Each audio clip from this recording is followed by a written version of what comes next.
Bonjour. Alors, reprenons où est-ce que nous sommes quittés avant la pause. Le rapport que je vous avais lu faisait état de manifestations qui réclamaient de nouvelles élections. Est-ce que vous étiez au courant à l'époque de ce genre de réclamation de nouvelles élections? Non, je n'ai pas souvenance parce que je n'étais pas membre du RDR. D'accord. Et vous nous avez dit plus tôt que l'élection de Laurent Gbagbo en octobre 2000, le RDR avait pris note, ou avait pris acte de cette résolution. Qu'en était-il des autres partis politiques? Je vous disais que les autres partis politiques n'ont pas pris part à ces élections, puisque les candidats ont été, du moins ceux qui voulaient être candidats, ont été purement et simplement écartés.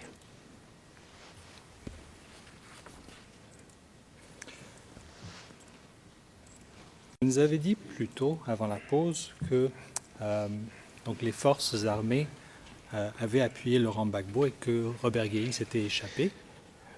Je ne crois pas avoir dit qu'ils avaient appuyé M. Laurent Gbagbo. J'ai dit, M. Laurent Gbagbo a lancé un appel. Les militants du FPI, les sympathisants et les Ivoiriens qui n'étaient pas pour que le régime militaire se pérennise sont descendus dans la rue. Donc, les militaires ont appuyé ceux qui sont descendus dans la rue.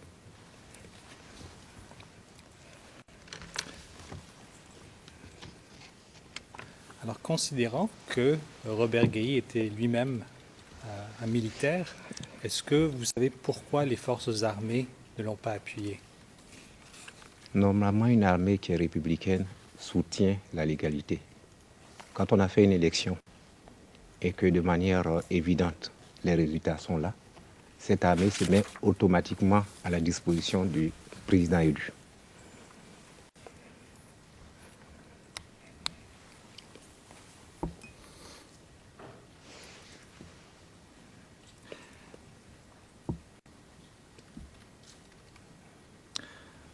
On a vu tout à l'heure que des manifestations ont eu lieu après l'investiture de Laurent Gbagbo.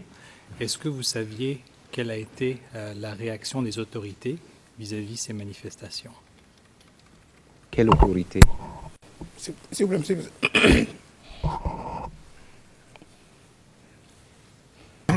Yes, please. Le président, oui, allez-y. Monsieur le Président, il serait plus juste quand l'accusation veut faire référence à des déclarations du témoin qu'il lise le transcript. Parce que souvent, il dit des choses que le témoin n'a pas dit. Parce que là, par exemple, quand il dit qu'après l'investiture, je ne crois pas que le témoin ait dit cela. I will rephrase, Your Honors. Monsieur Damijan, je vais reformuler, Monsieur le Président. Le président mettra le titre. Pour aller dans le même sens, la question était, la question de la part de l'accusation, on a vu tout à l'heure que des manifestations ont eu lieu après l'investiture de Laurent Gbagbo. Ça, c'est ce que l'accusation a tiré de la lecture d'un rapport du Human Rights Watch. Le témoin n'a pas dit ça, il a même dit le contraire.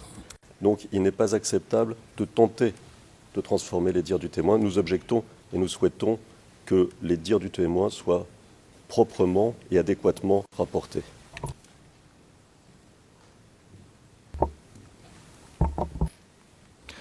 I will rephrase, Your Honor. Mais Monsieur Damijan, je vais reformuler, Monsieur le Président. Le Président, comme je l'ai dit, vous avez la parole. Allez-y.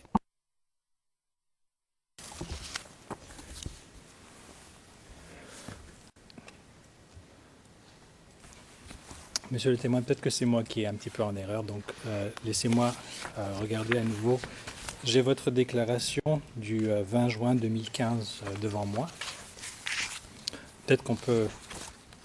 je vais vous faire part d'un paragraphe de votre déclaration. C'est sur cette base que je pose mes questions. D'accord. Alors, au paragraphe 36 de votre deuxième déclaration de l'an passé, vous indiquez que les militants du RDR et d'autres partis politiques sont sortis eux aussi dans la rue pour manifester contre cette autoproclamation de Laurent Gbagbo, ces manifestations ont été violemment réprimées par les forces de l'ordre. Donc c'est ça que j'avais en tête quand je vous posais des questions. Est-ce que j'ai... Non, je ne crois pas avoir dit cela en ces termes. Bien. Ce que je retiens, c'est qu'après l'autoproclamation de M. Guy Robert, des Ivoiriens sont sortis pour soutenir la déclaration du président Laurent Gbagbo. Il s'en est suivi, par la suite, un désir des gens de remettre en cause l'élection. Et vous m'avez montré tout à l'heure un rapport de Human Rights Watch. Je le maintiens, mais ce n'est pas après l'investiture. Parce qu'une fois que l'investiture a eu lieu, tout est rentré dans l'ordre.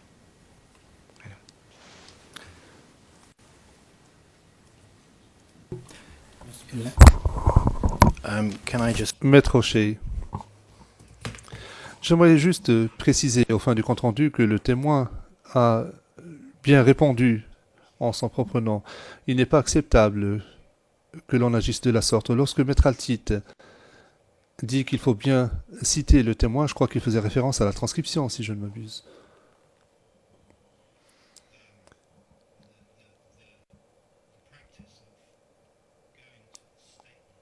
La pratique de cette cour est que l'on utilise la déclaration, mais sans poser de questions directives.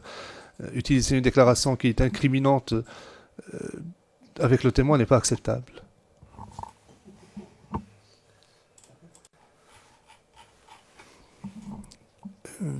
Monsieur le Président, vous avez clairement indiqué que les questions ne devraient pas être directives. Le Président, oui, certes, les questions ne devraient pas être directives.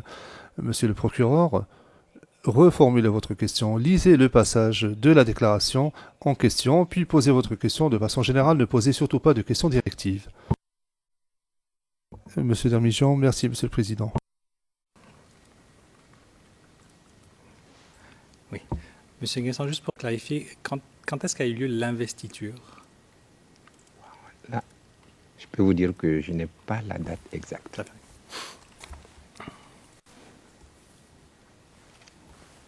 Suite donc à la proclamation, à l'investiture de Laurent Gbagbo en octobre 2000, quelle fut la situation de la part des partis politiques opposants? Et pardon, quand je parle de situation, quelle fut leur position? Je n'étais pas dans un parti politique opposant, donc je ne peux pas vous répondre quant à ce que ces partis politiques ont eu à prendre comme position. D'accord.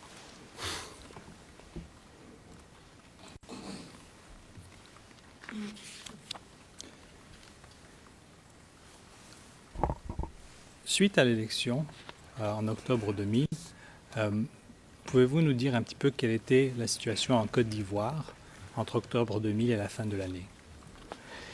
Bien. Au lendemain de l'investiture du président Gbagbo, on a découvert un charnier. Un charnier dans le quartier Yopougon, non loin de la maison d'arrêt et de correction. Les témoignages que nous avons font état de près de 52 morts. Tous déshabillés et réunis à un lieu. Je peux vous dire que jusqu'à la date d'aujourd'hui, personne n'a pu nous établir exactement qui a tué ces 52 personnes, qui est responsable de leur mort. Tous les rapports qu'on a pu lire, que ce soit de l'ONU, des institutions en charge de défense des droits de l'homme, n'ont jamais pu établir qui est à la base de ces morts. C'est comme si ces 52 personnes se sont réunies à un endroit, se sont tirées elles-mêmes des balles dans le corps après s'être déshabillées. Plus grave, même les procès qui ont pu avoir lieu sous sur cet événement n'ont jamais abouti à incriminer quelque personne que ce soit. Je peux vous dire que cet épisode douloureux, qui est une marque flagrante d'impunité, avec d'autres types d'impunité qu'il y a eu en Côte d'Ivoire, vont constituer le terreau fertile de ce que nous avons connu comme crise dans notre pays.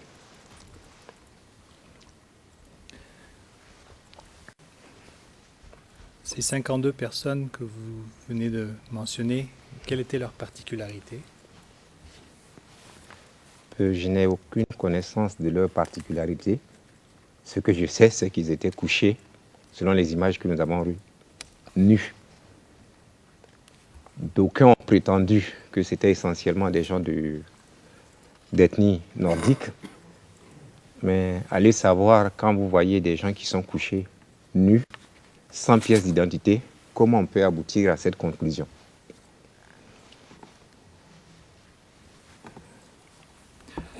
Alors, vous nous parlez de ce charnier dans le quartier de Yopougon. Oui. Y avait-il d'autres incidents similaires? Je n'ai retenu que le charnier.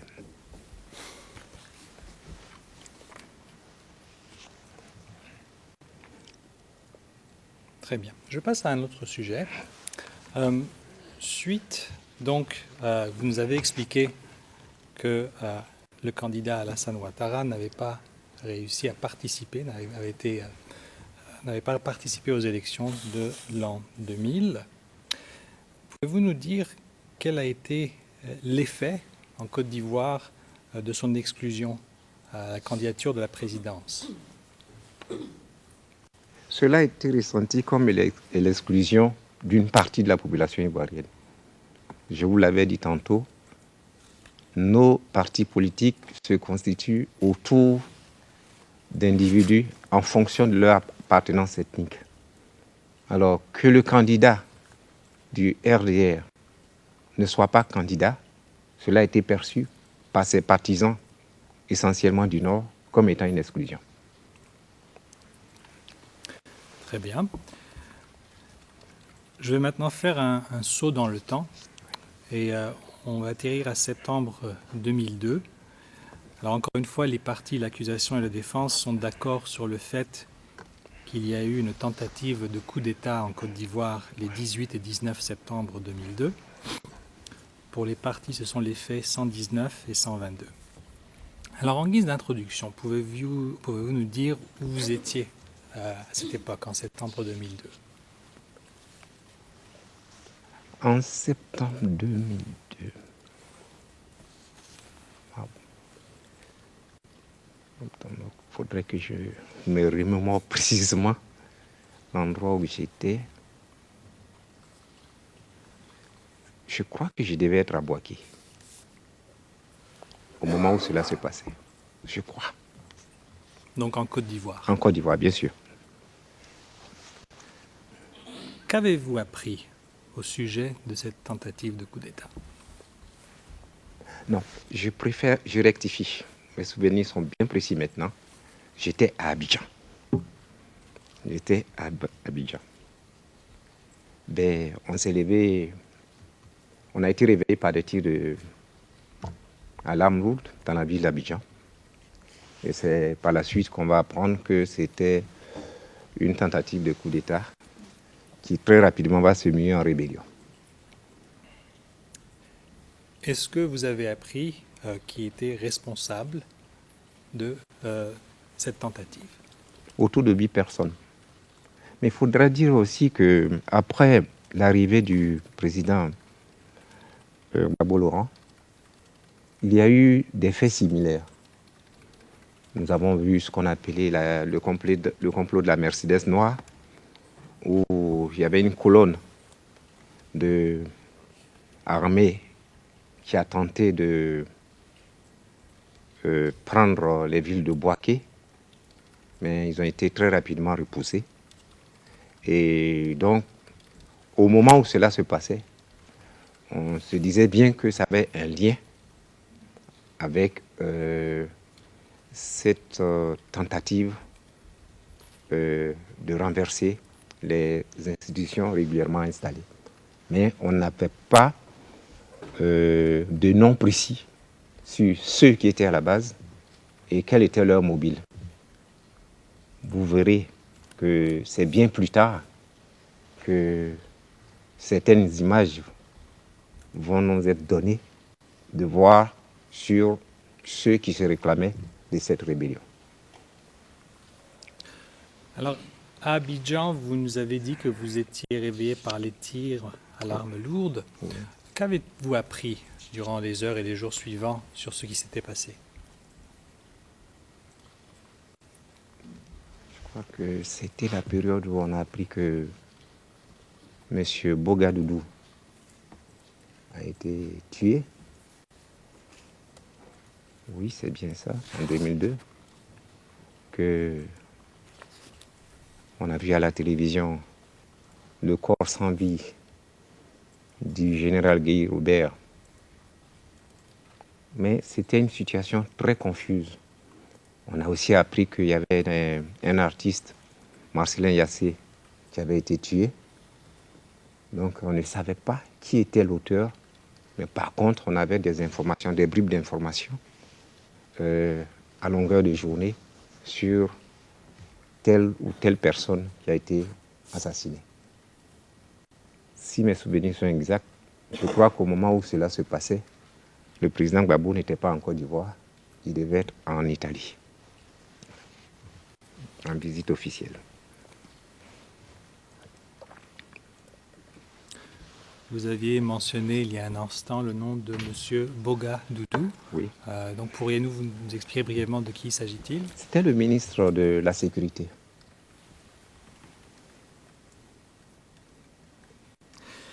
Et est-ce que ces actes de violence que vous venez de nous décrire, est-ce qu'ils étaient limités à Abidjan?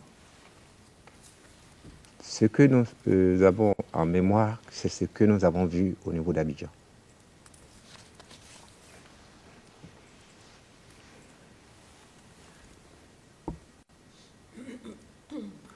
Vous nous avez dit il y a un instant que la situation était un peu confuse.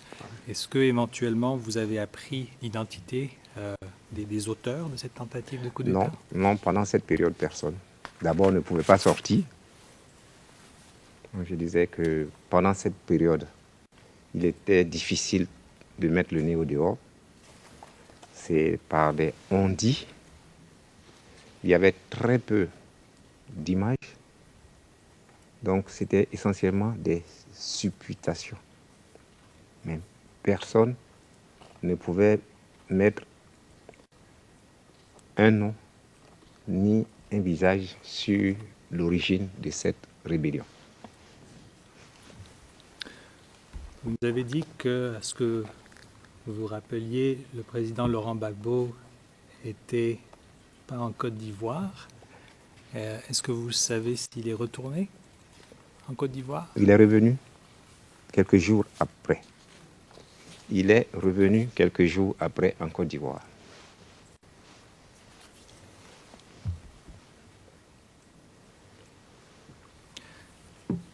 Et suite à cette tentative de coup d'État, est-ce que quelqu'un s'est éventuellement présenté comme responsable de cette rébellion ou représentant? C'est bien plus tard que nous allons apprendre que le jeune syndicaliste Soro Guillaume se réclamait être le chef de cette rébellion. Mais au moment des faits, on n'avait pas le nom de quelqu'un.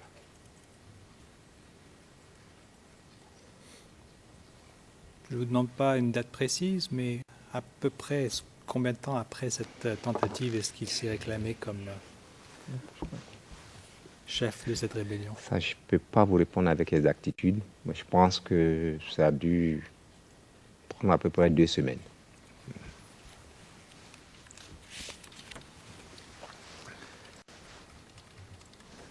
Très bien.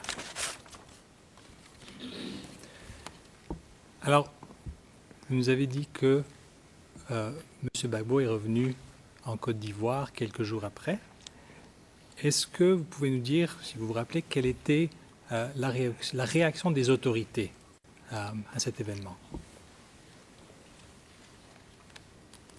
Je crois que M. Gbagbo, qui assumait les fonctions de président de la République, est rentré pour jouer son rôle, garant de l'intégrité territoriale, défendant son peuple. Je crois que les premières déclarations qu'il a eu à faire quand il est rentré sont allées dans ce sens, pour dire que son pays était attaqué, qu'il allait prendre les choses à main. Et c'est ce qu'il a fait, et cela est de son domaine, de ses prérogatives.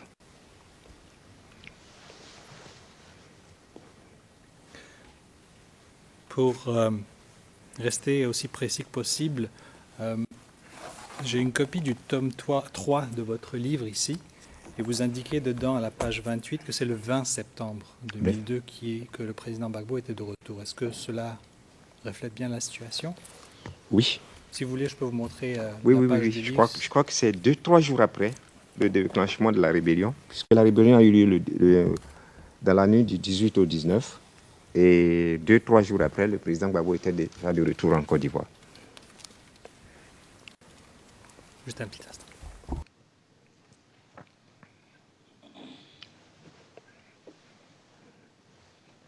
Je m'excuse.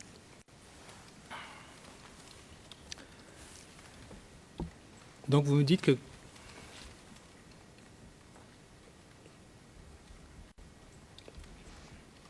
à peu près 2 semaines après cette rébellion, Guillaume Soro se réclame chef de cette rébellion. Est-ce que en Côte d'Ivoire, on a appris ce que réclamait cette rébellion?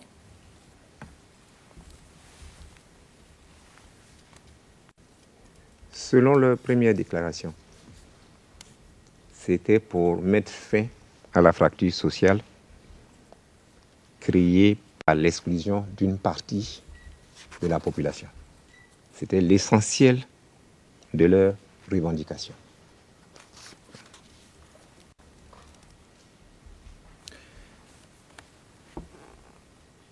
Cette tentative, si j'ai bien compris, elle dure combien de temps exactement, la tentative de coup d'État? Je crois que nous sommes restés cloîtrés à la maison pendant près de 3 jours.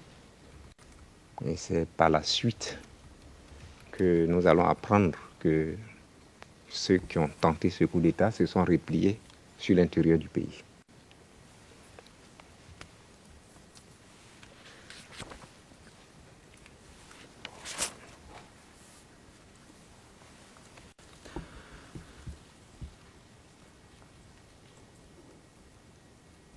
Lorsque vous nous dites que, selon leur première déclaration, c'était pour mettre fin à la fracture sociale créée par l'exclusion d'une partie de la population, est-ce que la rébellion exprimait comment il situait voir une fin à cette fracture sociale?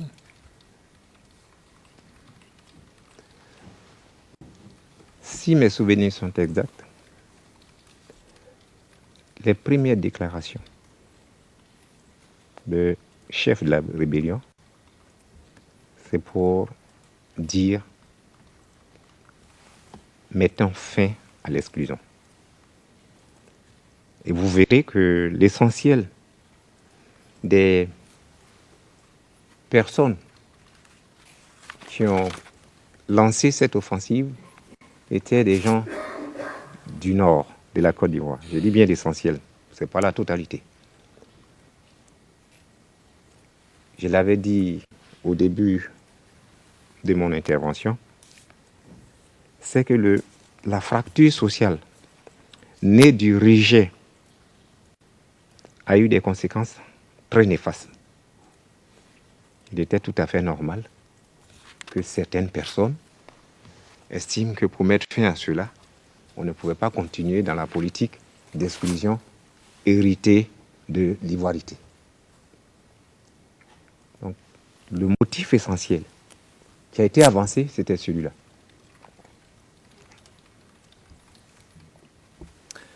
Alors, suite à cette tentative de coup d'État, nous avons, comme vous dites, le retour de Laurent Gbagbo.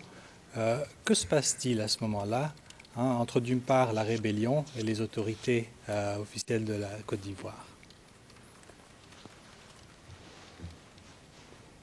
Mais il a fallu attendre la création des mouvements, dits mouvements de rébellion, pour que s'institue une série de rencontres. D'abord, un premier cessez-le-feu qui a été signé à Bouaké sous l'égide de celui qui était en son temps le ministre des Affaires étrangères du Sénégal, M. Cheikh Tidiane Gadio. Et après, il y a eu l'accord, du moins la rencontre de Lomé, où on a mis en face les différents protagonistes sous l'égide de feu le général Eyadema. Cette rencontre a duré des semaines. Après l'échec de cette rencontre, nous nous sommes retrouvés à Marcoussis, à la demande de la France et de la presque totalité des pays membres de l'ONU pour tenter de trouver une solution. Après, nous avons eu l'accord, la rencontre. Non, il faut que je précise qu'il y a eu d'abord, après Lomé, il y a eu Accra 1. Après Accra 1, donc quand nous avons fini Marcoussis, il y a eu Accra 2, Accra 3, mais pour diverses raisons. Accra 2 et Accra 3, c'était essentiellement pour mettre en application l'accord qu'on a conclu à Marcoussis et qui a été entériné à Kléber. C'est dire que après le déclenchement de cette rébellion, la Côte d'Ivoire était divisée en deux. Il a été établi, pour éviter la belligérance et que la guerre continue, il a été établi ce qu'on a appelé en son temps la zone de confiance, avec l'armée française qui s'est interposée entre les deux parties. D'un côté, la rébellion, et de l'autre côté, les forces régulières de Côte d'Ivoire.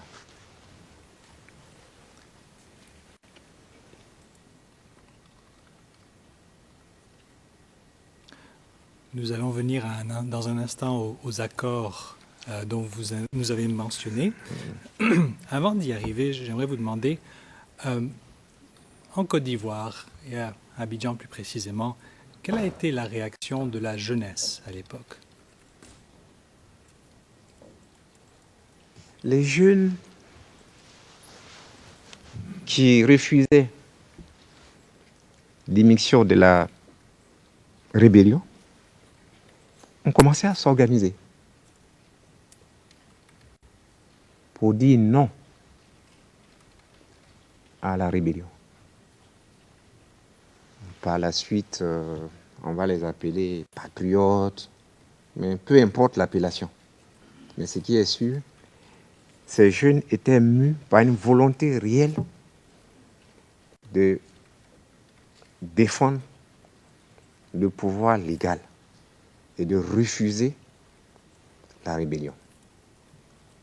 Ils se sont organisés. Il y avait plusieurs groupes avec plusieurs responsables, mais ils ont joué un rôle décisif pour éviter que le pouvoir légalement élu ne soit, comme le diraient les autres, mis de côté.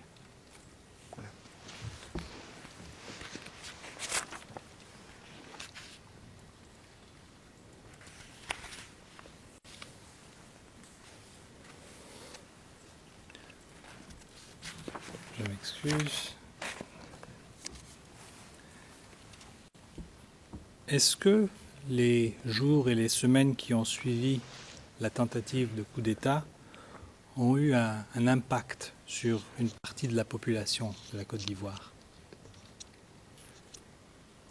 Écoutez, sans entrer dans le détail, je vous dresse le tableau. Vous avez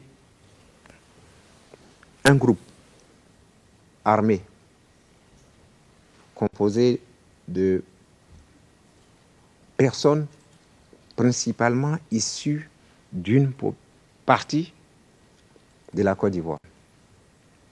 Et vous avez en face des personnes qui souhaitent défendre la légalité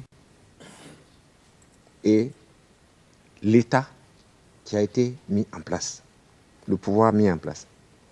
Bien évidemment, compte tenu de l'imbrication profonde, je vous l'ai dit, des populations, on ne pouvait s'attendre qu'à des affrontements non organisés. Et je crois savoir qu'il y a eu effectivement des affrontements non organisés, non certainement planifiés, parce que la rébellion est venue comme un voleur la nuit. Ça surprit tout le monde. Le temps que les gens se réveillent, on avait une rébellion qui était aux portes de notre pays et qui très rapidement a divisé le territoire en deux. Donc, il est tout à fait normal de penser qu'à un moment donné, certaines catégories de population soient systématiquement mises à l'index.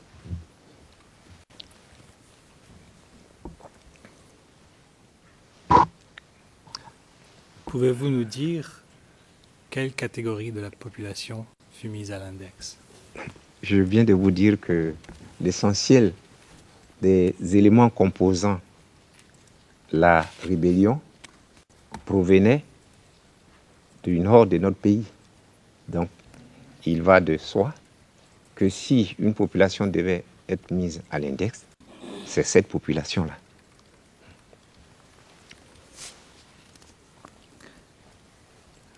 Alors, vous nous avez dit qu'une des conséquences, c'est qu'il y a eu des affrontements. Est-ce que ces affrontements ont eu une conséquence pour les ressortissants français en Côte d'Ivoire?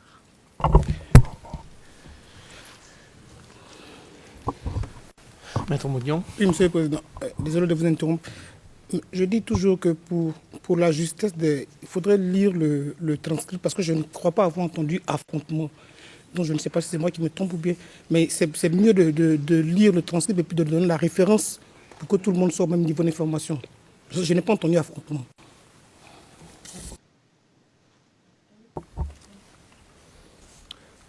Le témoin vient de le dire à 2 reprises, à la page 42, ligne 6 et à la ligne 7. On ne pouvait s'attendre qu'à des affrontements non organisés, non certainement planifiés, effectivement des affrontements non organisés. Donc c'est de là que je tiens ma question. Donc, monsieur le témoin, vous rappelez-vous de ma question? Voudrez-vous que je la répète? Oui. Non, je crois. Allez-y. Est-ce que vous pouvez la I répéter? heard that also in English it was always. Le président, oui, je l'ai entendu en anglais, c'était clashes, affrontements, donc ça a été traduit.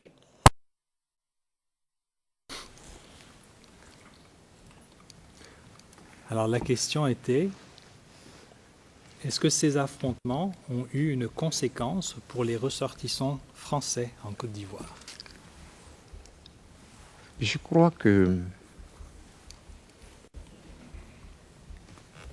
d'abord, une fois que la rébellion s'est installée, si mes souvenirs sont exacts, les ressortissants français ont été obligés de migrer vers le sud,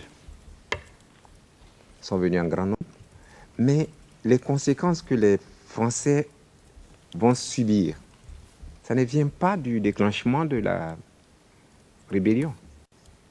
C'est quand après l'accord de Marcoussis et la rencontre des Kléber, ceux qui défendaient le pouvoir légalement installé ont considéré que tout ce qui a été mis en place était du fait de la France. Nous étions à Marcoussis, que déjà les groupes s'organisaient à Abidjan pour demander à ce que la France s'en aille. Donc, je ne crois pas que ce soit au moment de la survenance de la rébellion que les Français aient eu à subir quelques exactions que ce soit.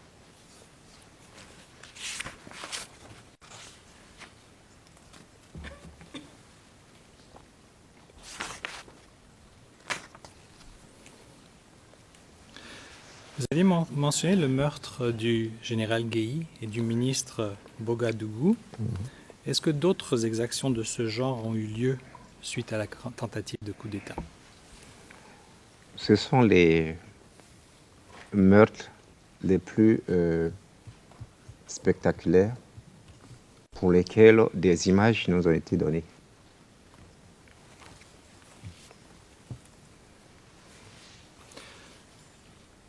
Est-ce que vous êtes familier avec le nom de Benoît Dacoury-Tablé?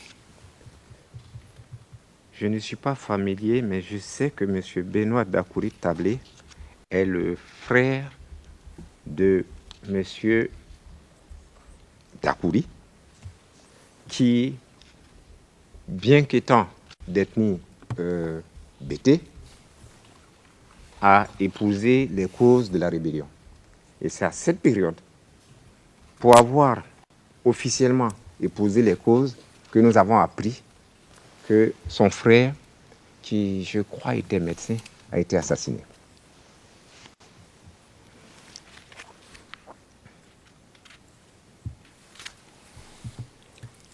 Vous en aviez entendu à l'époque? Oui. Sans nous donner de date précise, vous vous souvenez-vous de l'époque? Non, je ne peux pas. Je ne peux pas vous donner les dates. Et en quelle année nous sommes à ce moment-là? Nous sommes en 2002. Toujours. Toujours en 2002.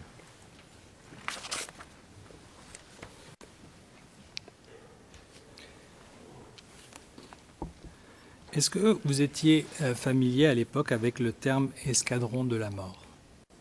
Non. Je ne savais pas que cela existait. Mais c'est bien plus tard, en 2003, quand on va constater certaines disparitions un peu bizarres, que le concept a été avancé, du moins que cela a été dit.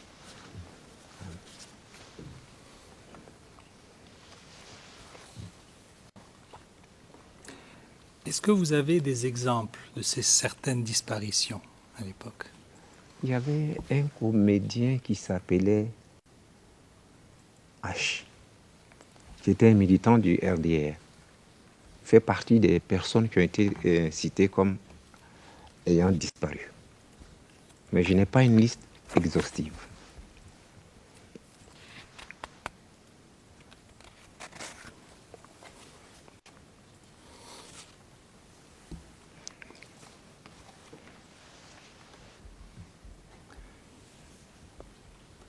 Et quand est-ce que vous avez appris, on parle des escadrons de la mort toujours, quand est-ce que vous avez appris de ce terme?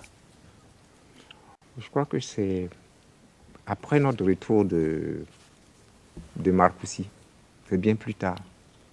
Mais c'était une expression qui était employée, mais on n'avait pas de nom précis.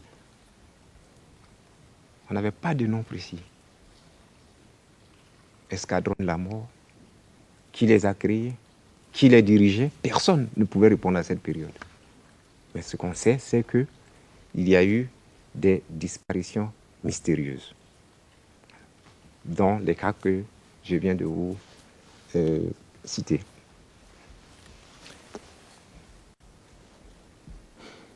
Vous nous avez donné un exemple du comédien qui s'appelait H. Quelle était la particularité des personnes ciblées par cet escadron de la mort? Il n'y avait pas de particularité. Je vous dis que c'était des disparitions. Était-il le fait d'escadron de la mort ou pas? Mais il y a une chose qui est sûre, c'est qu'il n'y avait pas de particularité. Je vous donne le cas de H, qui est détenu Djoula, et de M. Dakouri, qui est détenu BT. Donc on ne pouvait pas dire que c'est sur la base de telle ou telle considération ethnique que ces gens ont été tués. Mais il y a une chose qui est sûre, c'est que il n'était pas bon de s'affilier d'abord avec la rébellion. Et surtout, il n'était pas bon de défendre ses thèses quand on sait que cette rébellion a réussi à diviser la Côte d'Ivoire en deux.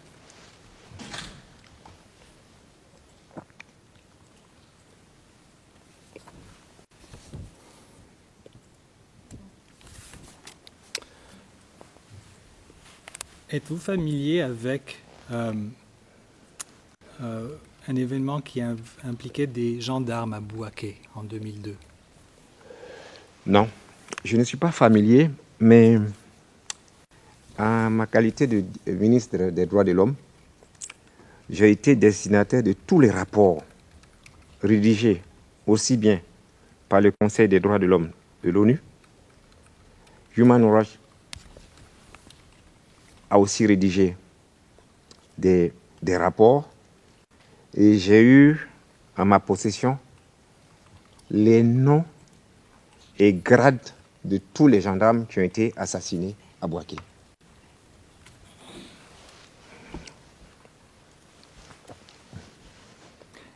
Est-ce que vous avez appris les auteurs de ce massacre? Selon le rapport que j'ai eu à ma possession, les auteurs seraient ceux qui ont déclenché la rébellion.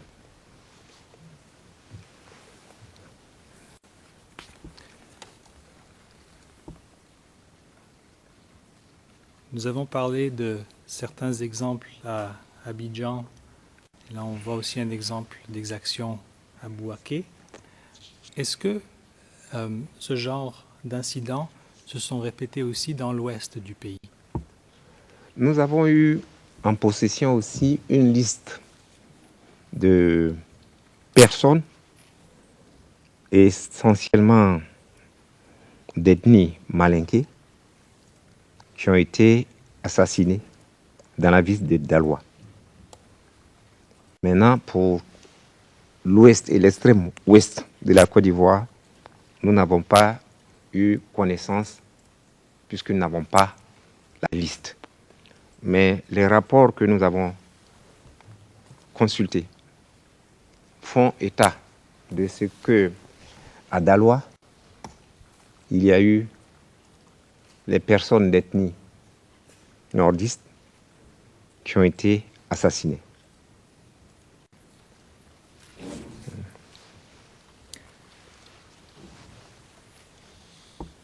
Est-ce que ces incidents à l'époque étaient de connaissance publique? C'est bien plus tard, quand les rapports ont été établis, à la suite des commissions d'enquête lancées par l'ONU et par les associations des droits de l'homme, que nous avons eu les détails.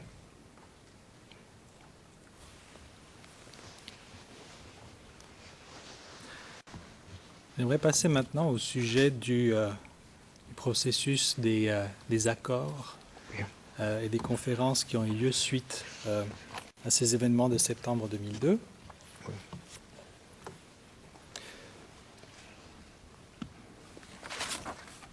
Vous nous aviez parlé de Accra 1.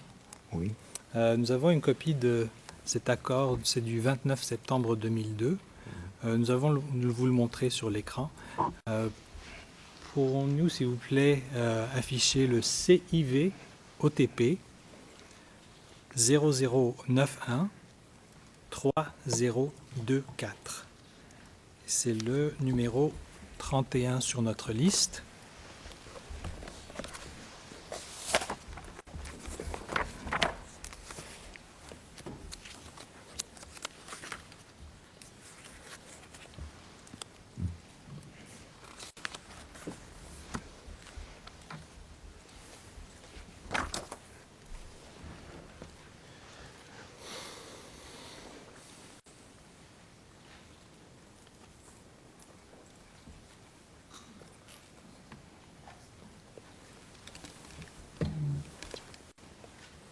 Voyez-vous le document à l'écran, monsieur le témoin? Oui, je le vois. Très bien.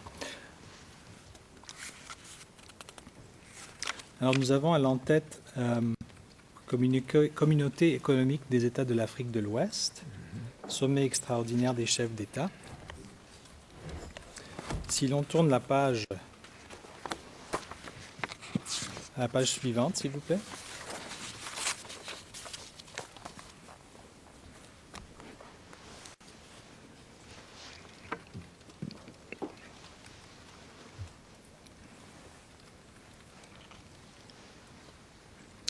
Alors vous voyez, est-ce que vous voyez bien le document ou voulez-vous qu'on l'agrandisse un petit peu? Oui, c'est bon. C'est bon? Très bien. Alors au paragraphe 1, vous voyez les circonstances dans lesquelles cette réunion a été organisée. On parle de suite aux événements d'une exceptionnelle gravité en Côte d'Ivoire.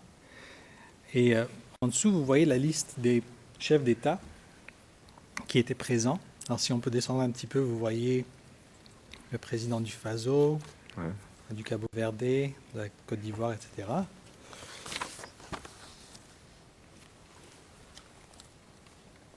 Et à la page suivante, à la page 3,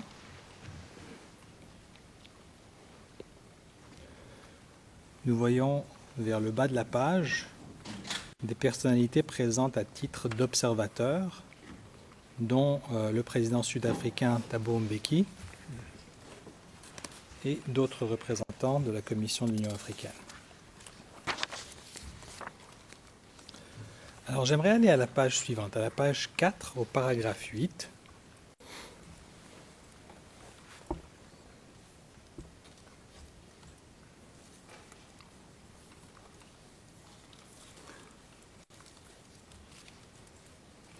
Et ici, si vous voyez la première phrase, c'est indiqué que les chefs d'État et de gouvernement ont décidé de la création d'un groupe de contact de haut niveau, composé de plusieurs chefs d'État, pour établir le contact avec les assaillants. Alors, premièrement, est-ce que vous aviez suivi ou étiez-vous au courant de cette initiative à Accra à la fin du mois de septembre à l'époque?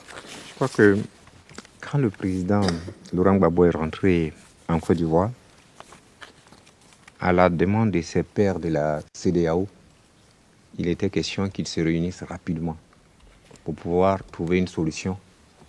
Parce que la situation de belligérance était là. Et comme ils le disent, il y avait déjà des morts. Donc ce sont ces chefs d'État de la CEDEAO qui sont réunis. Nous, les politiques, n'avons pas eu droit à cette réunion, mais nous savons que l'objectif, c'était d'aboutir rapidement à un cessez-le-feu. Et, pardon. Est-ce que vous savez si à l'époque ce groupe de contact avait été établi avec les assaillants? Ils sont même venus à Abidjan et après ils se sont rendus à Bouaké, qui était devenu le fief de la rébellion. Et c'est de là-bas que le premier accord a été signé en présence du ministre des Affaires étrangères du Sénégal, M. Cheikh Tidiane Gadio, et la partie celui qui représentait la partie de la rébellion, c'était le monsieur Thieu-Fauzier, qu'on voyait pour la première fois. Je crois que, à ma connaissance, il a été le premier visage qu'officiellement on a pu mettre sur cette rébellion.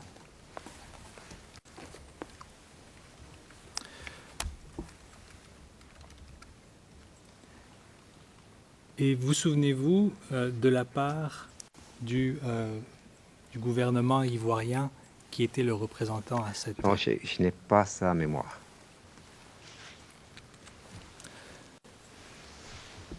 Alors on va faire un petit saut de 2 mois pour arriver aux accords de Linas Marcoussis. Est-ce que vous pourriez tout d'abord nous décrire qu'est-ce qui a amené l'organisation de cette table ronde?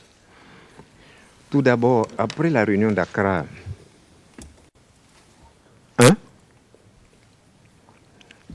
il y a eu la réunion de Lomé sous l'égide du président togolais. Et à cette réunion, mais avant cette réunion, la rébellion maintenant avait un chef qui était connu.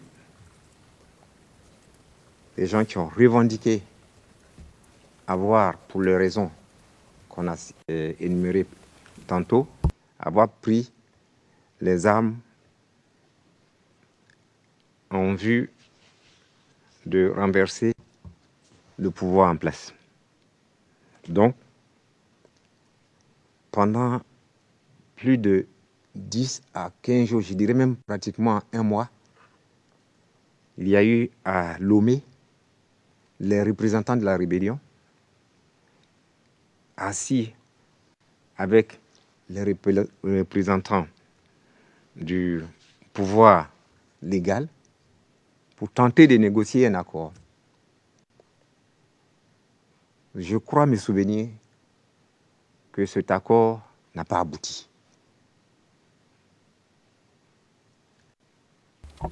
Et parce que cet accord n'a pas abouti, à l'initiative de la France et en accord avec les autorités légales de Côte d'Ivoire, il a été décidé d'organiser en France, à Linas Marcoussis, une rencontre pour aller en profondeur dans les causes de notre crise. C'est à cette réunion que les partis politiques légalement constitués qui avaient des représentants à l'Assemblée nationale ont été invités. Des partis politiques qui avaient des représentants au niveau des municipalités ont été invités, en l'occurrence le Rassemblement des Républicains. Et c'est comme ça que, comme je l'ai dit tantôt, mon ami Anaki Kobena m'a demandé de l'accompagner pour l'aider à la réflexion pendant l'accord, du moins cette réunion de Linas Marcoussis. Voici le contexte dans lequel Linas Marcoussis a été mis en place. C'est la France qui l'a demandé, en accord avec les autorités ivoiriennes et en accord avec les différentes branches de la rébellion, parce que il est bon de savoir que la rébellion est venue avec une tête qui s'appelait le MPCI, Mouvement Patriotique de Côte d'Ivoire. Après, il y a eu le MPIGO et le MJP. Donc, à cette réunion de Linas Marcoussis, il y avait les 3 mouvements représentés et les 7 partis politiques légalement constitués. On était au total 10.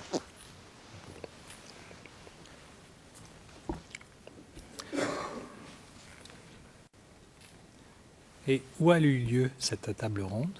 À Linas Marcoussis, dans la banlieue parisienne.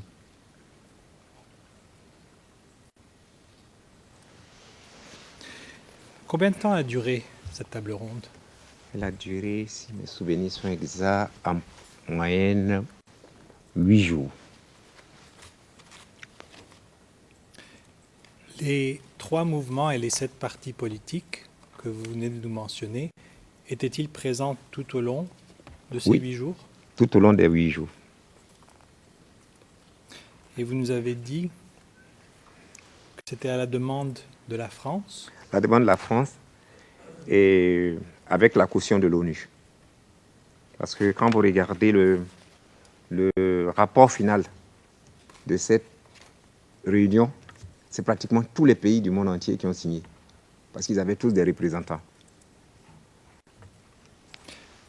De la part de la France, qui était le représentant lors de... Le modérateur de cette rencontre était M. Pierre Mazot.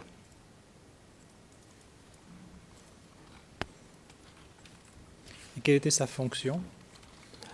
Pierre Mazot c'est un juriste, un éminent constitutionnaliste, et c'est lui qui a dirigé tous les travaux.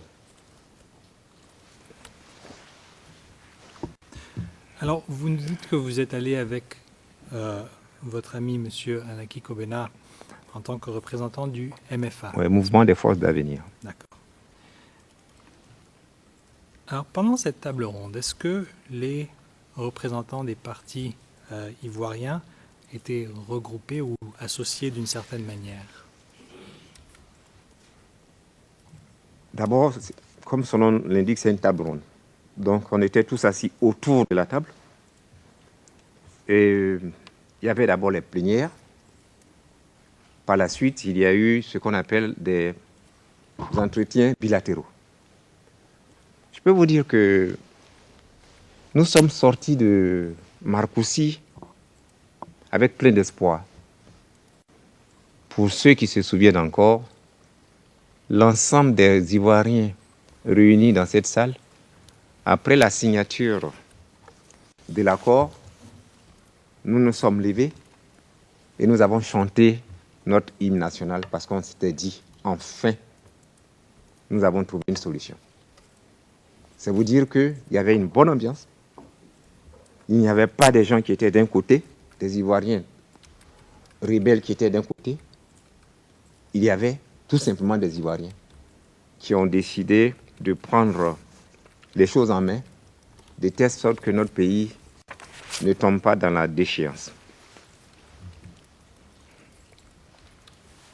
Si vous permettez, je vais vous afficher une copie de l'accord de Inès Marcoussis pour qu'on regarde un peu les conclusions.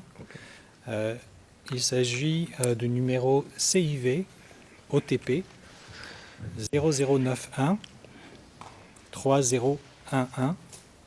C'est le numéro 34 de la liste.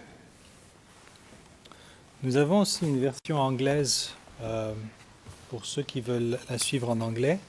C'est le CIV OTP 0091 2999. Alors je ne sais pas si le greffe peut afficher la version anglaise et française simultanément sur les différents canaux pour le bénéfice de tout le monde.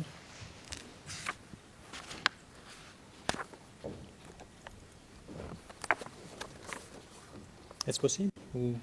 Oui.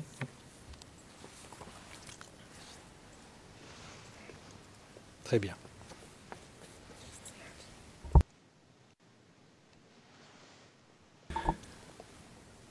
Monsieur le greffe, juste pour que les juges poursuivent en anglais, pour ceux qui veulent suivre en anglais, c'est sur quel canal qu'on devrait regarder la version anglaise?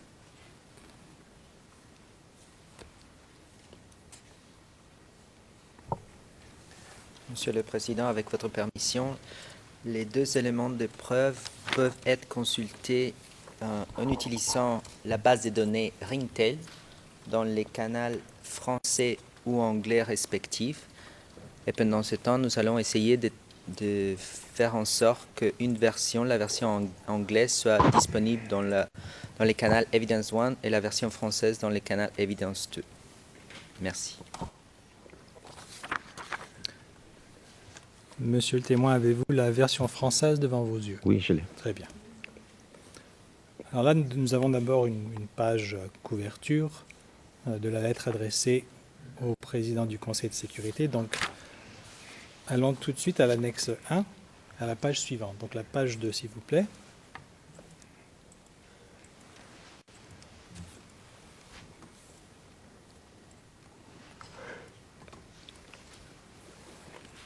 Très bien. Non.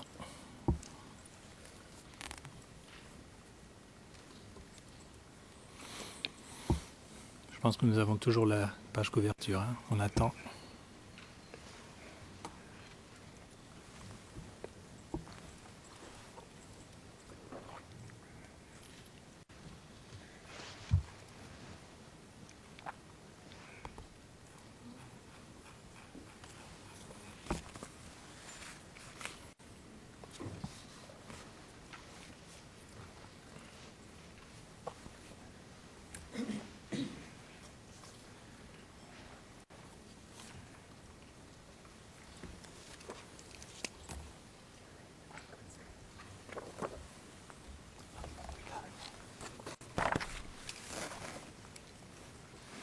Très bien, merci beaucoup. Si nous commençons par le paragraphe 1, Monsieur Nguessan, nous voyons ici la liste des partis politiques et des mouvements qui ont participé à la table ronde. Et on voit le nom de Monsieur Pierre Mazot. Donc est-ce l'individu dont vous aviez en tête tout à l'heure? Oui, c'est ça. D'accord. Alors il est indiqué que c'est à l'invitation du président de la République française que la table ronde s'est réunie à l'INES Marcoussis du 15 au 23 janvier 2003. C'est ça. Voilà.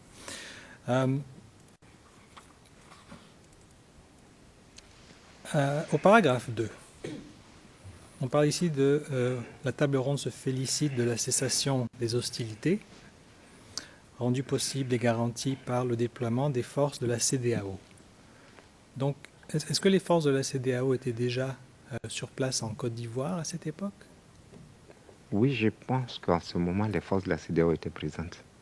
Elles étaient appuyées par les forces françaises.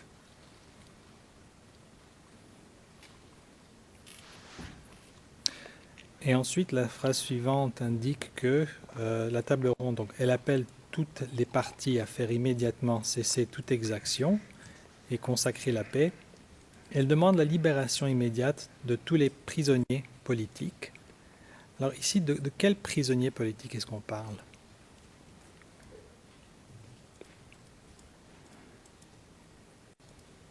Ça, c'est une colle parce que dans ma mémoire, je ne me souviens pas qu'à cette période-là, il y avait des prisonniers politiques. Si ça vous revient plus tard, vous pouvez nous Si dire. ça me revient, je vous le D'accord. dirai. Alors, au paragraphe 3, c'est là que nous voyons les dispositions. Au paragraphe 3, vous voyez qu'un gouvernement de réconciliation nationale sera mis en place. Donc je fais un survol rapide et on revient sur les items. Le paragraphe B parle d'échéance électorale. Le paragraphe C parle d'un Premier ministre de consensus. Au paragraphe D, nous voyons l'attribution de ministères équilibrés entre les partis. À la page suivante, nous avons au paragraphe F, alors j'attends que la page suivante s'affiche à l'écran.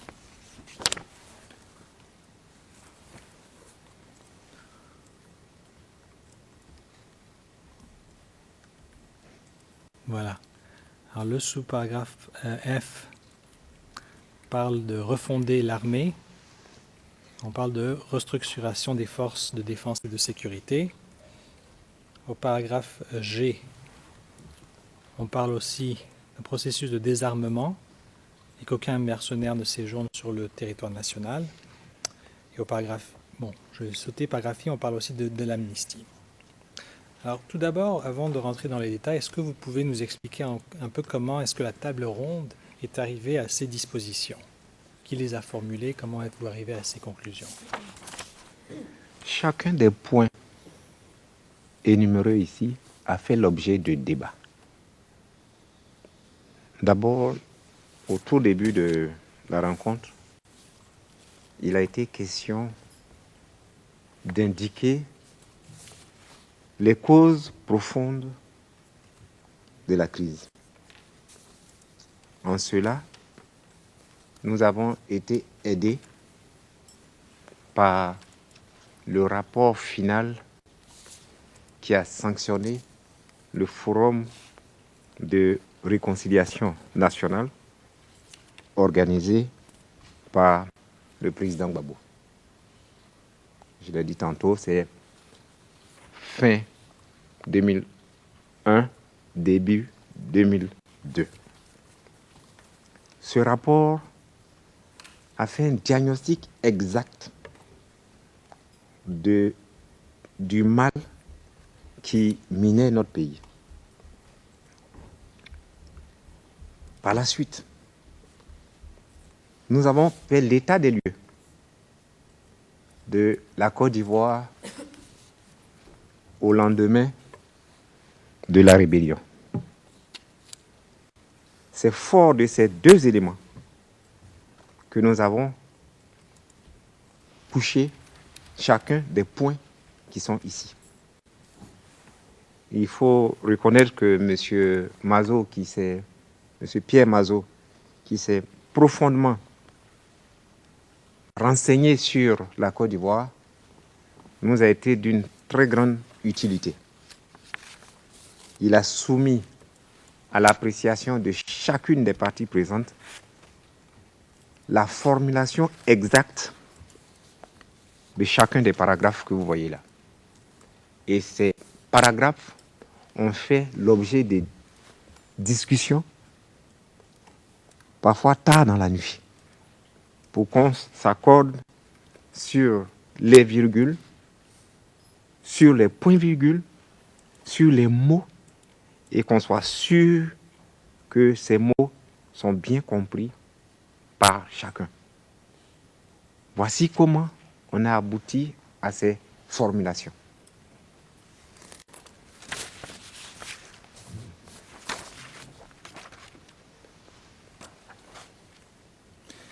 À la page suivante, à la page 4,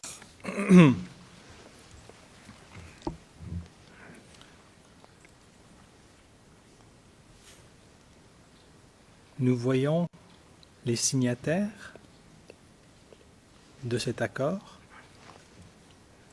Alors les partis politiques et les trois mouvements que vous nous avez mentionnés apparaissent sur cette page, ainsi que le nom de M. Pierre Mazo.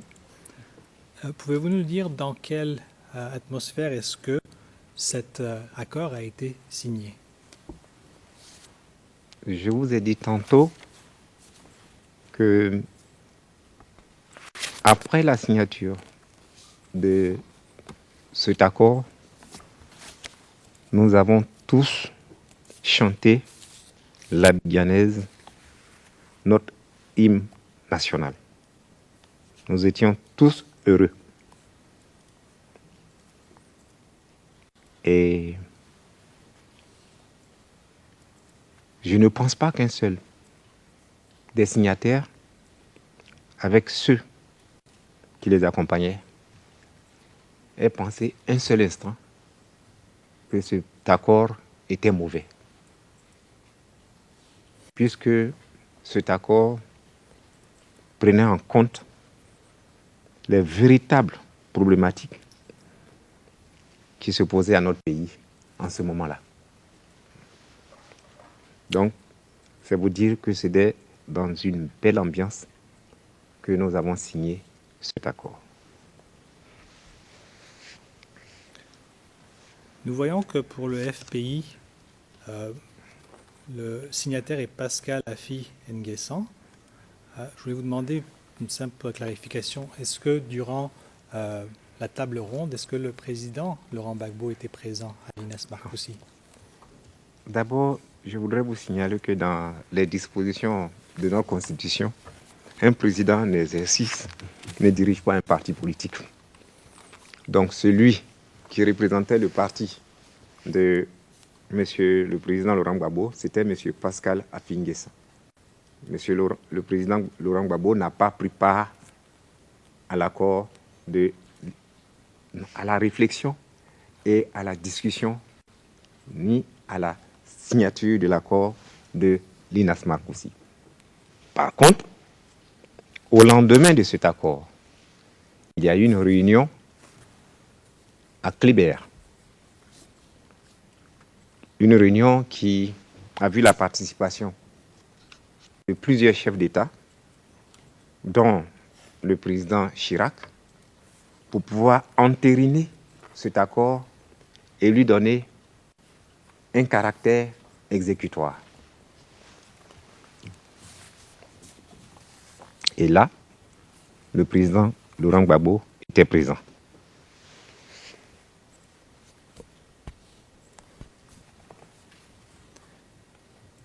Alors, nous parlons de Linas Marcoussis dans le contexte de ce qui a suivi après la tentative de coup d'État en septembre 2002. Pour ce qui est de l'autorité du président de la République, quel a été l'impact de la signature de cet accord?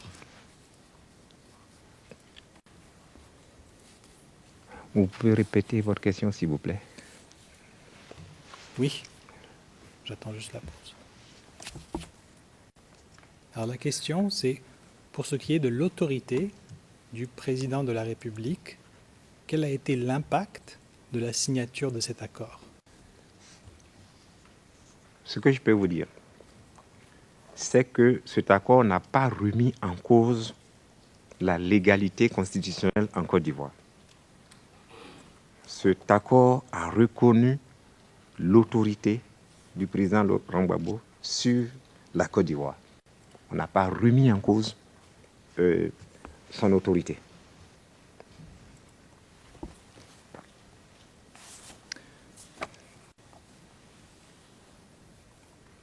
En annexe à l'accord de Marcoussis, nous retrouvons plusieurs dispositions. Si nous tournons à la page suivante, à la page 5,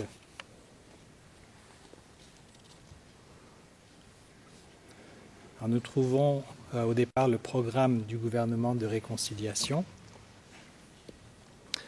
Et j'aimerais attirer votre attention à la page 6, la page suivante s'il vous plaît, en bas de la page.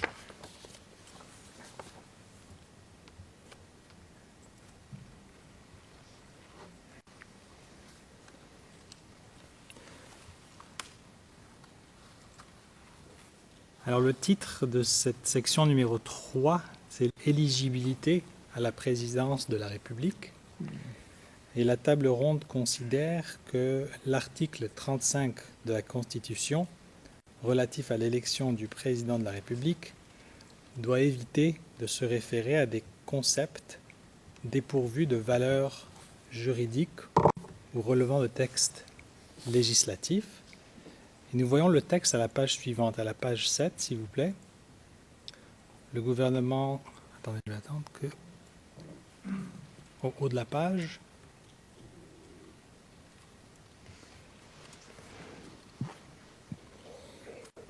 Alors on voit que le gouvernement de réconciliation nationale proposera donc que les conditions d'éligibilité du président soient ainsi fixées. Élu pour 5 ans au suffrage universel direct, rééligible qu'une fois, le candidat doit jouir de ses droits civils et politiques, être âgé de 35 ans au moins. Il doit être exclusivement de nationalité ivoirienne né de père ou de mère ivoirien d'origine. Alors, en se concentrant sur ce texte de l'article 35, est-ce qu'elle fut entérinée suite aux accords de Linas Marcoussis? Oui. Tous ceux qui ont signé l'accord de Linas Marcoussis ont accepté cette formulation. Je voudrais vous rappeler que l'arrêt de la Cour constitutionnelle éliminant le président Alassane Ouattara lors de l'élection de 2000 en Côte d'Ivoire comporte une phrase quelque peu curieuse. Il est dit ceci, que M. Alassane Ouattara avait une nationalité douteuse. Ce qui, au plan du droit, ne veut rien dire. Du droit pur. Et il fallait corriger. Avoir une formulation beaucoup plus précise. des conditions d'éligibilité pour que aucun constitutionnaliste, aucun juriste ne vienne employer des expressions dénuées de tout sens. Nationalité douteuse. Qu'est-ce que cela veut dire? Nationalité douteuse, donc il ne peut pas être candidat. Je crois que cet arrêt en Côte d'Ivoire est, dans notre mémoire, l'un des arrêts les plus mauvais que notre pays ait connu. Parce que, à l'image, sans être des constitutionnalistes ou bien des juristes émérites, cette expression jusqu'à nouvel avis, il faudrait qu'on me l'explique pour que je sois convaincu que ça avait sa valeur dans un arrêt de Cour constitutionnelle. Et toujours en se concentrant sur cet article 35 de la Constitution, est-ce que cette question de l'éligibilité de la présidence, comme on le voit ici, est-ce qu'elle a été résolue, ou bien combien de temps après l'INAS Marcoussis a-t-elle été résolue? L'INAS Marcoussis, c'était un accord entre les partis politiques et les partis et mouvements politiques de Côte d'Ivoire. On se devait, au sortir de l'INAS Marcoussis, d'appliquer ce que nous-mêmes délibérément nous avons rédigé et que nous avons signé. On n'avait pas à aller chercher d'autres types d'artifices juridiques ou bien constitutionnels.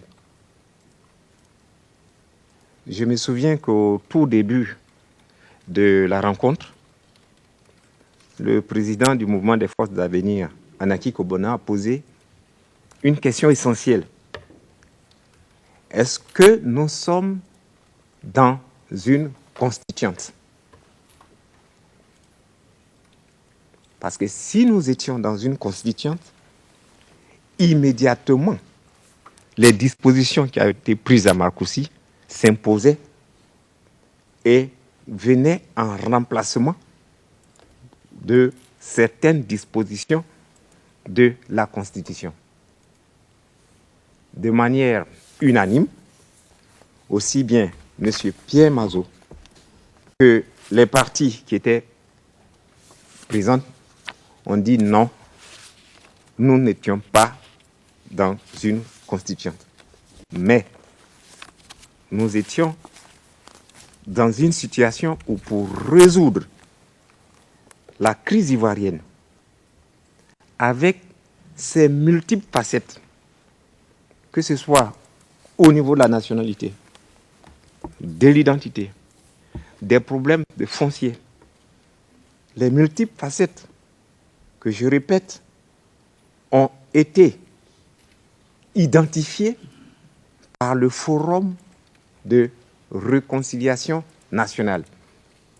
Donc, je dis, on s'est entendu pour dire que voici les points en annexe qu'ils, s'ils sont mis en application, notre crise prend fin.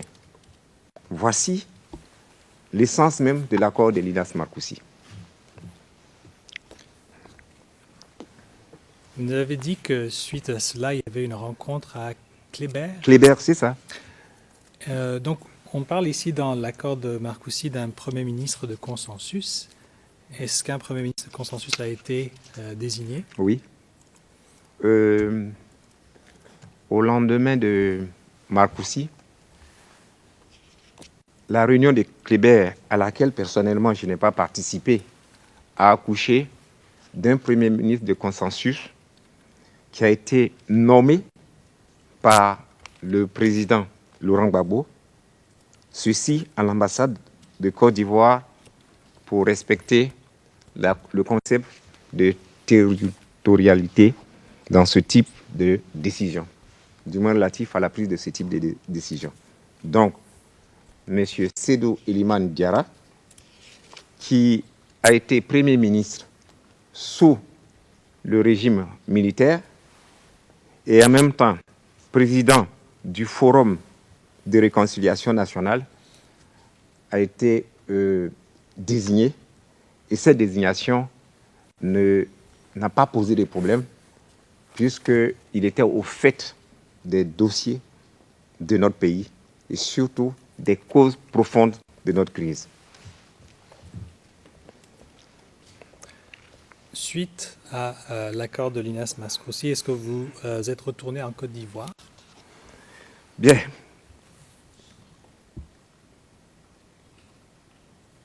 Oui, nous sommes retournés en Côte d'Ivoire, mais après quelques jours d'attente. Parce que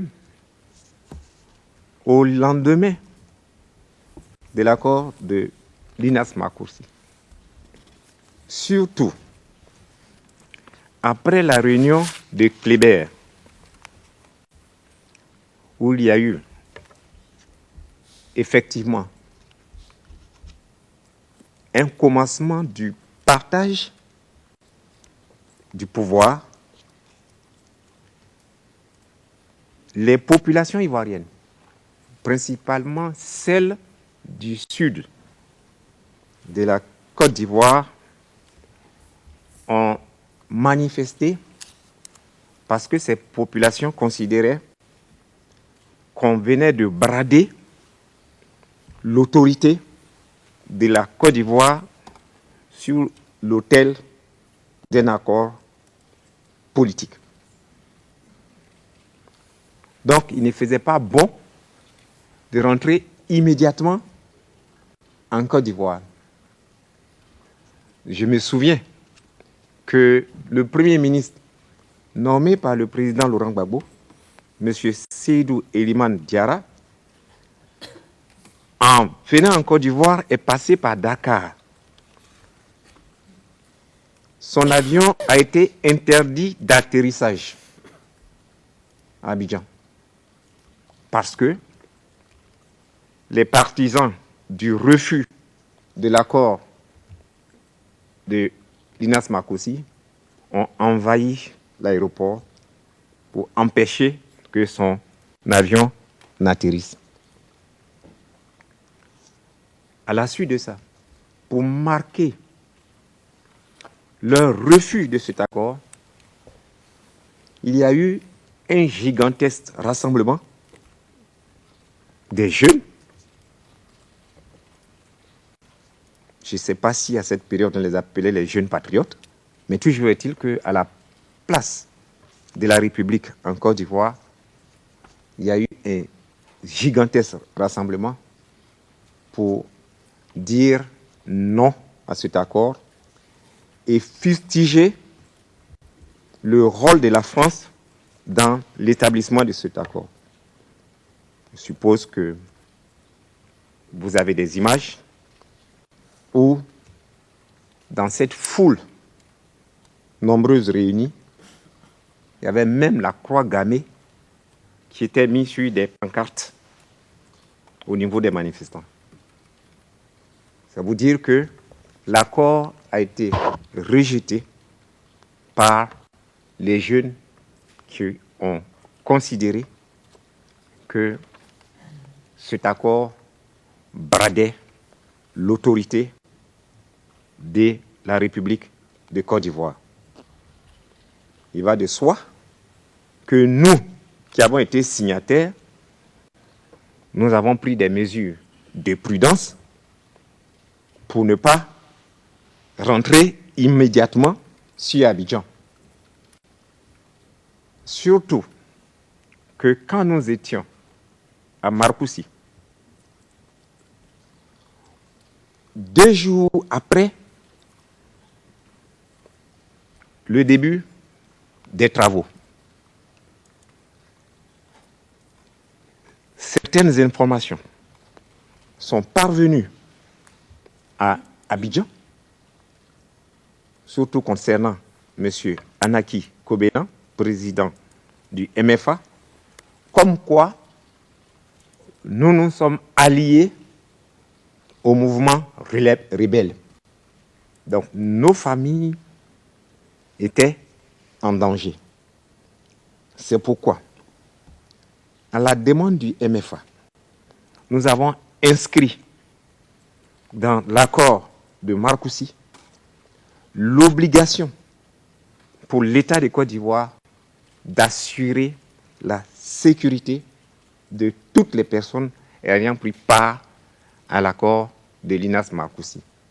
Oui, nous ne sommes pas rentrés immédiatement. Nous avons attendu que les tensions baissent avant de rentrer à tour de rôle sur Abidjan. Je peux vous dire que les militants du RDR, les militants du PDCI, pour la plupart, ne sont pas rentrés. Ils sont restés à Paris. Les mouvements rebelles, rebaptisés à l'occasion de l'accord de l'INAS Marcoussis, Force Nouvelle, ne sont pas rentrés sur Abidjan, ont été envoyés directement dans leur fief qui était Boaké. Donc voici le climat dans lequel on était tous au lendemain de l'accord de l'INAS Marcoussis.